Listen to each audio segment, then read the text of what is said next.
আসসালামু আলাইকুম। সকল কন্টেন্ট ক্রিয়েটরদের আমি সালাম জানাই। বিশেষ করে নোয়াখালী সেনবাগে যারা কন্টেন্ট ক্রিয়েটর তাদেরকে আমি সালাম জানাই।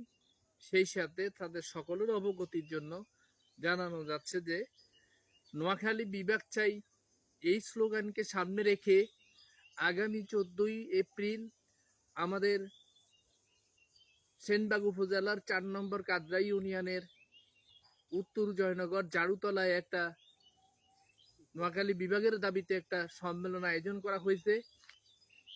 ওই সম্মেলন বা ওই সমাবেশে, বিক্ষোভ সমাবেশে আমি আসছি, আপনি আসছেন তো?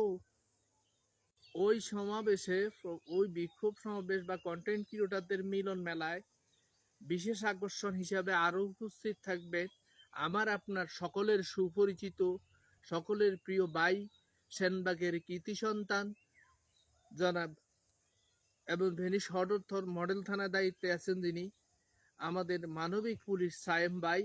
উনি আসছেন, উনি এখানে থাকবেন 14 তারিখে আমার জানা মতে। সুতরাং আমি 14 তারিখে আসছি, আপনি আসছেন তো? উত্তর জয়নগর জারুতলায় সর্বশেষ এটুকু স্লোগান, নোয়াখালী বিভাগ চাই, দিতে হবে নোয়াখালী বিভাগ। তার পরবর্তী স্লোগান, সেনবাগ আমাদের, আমরা সেনবাগের।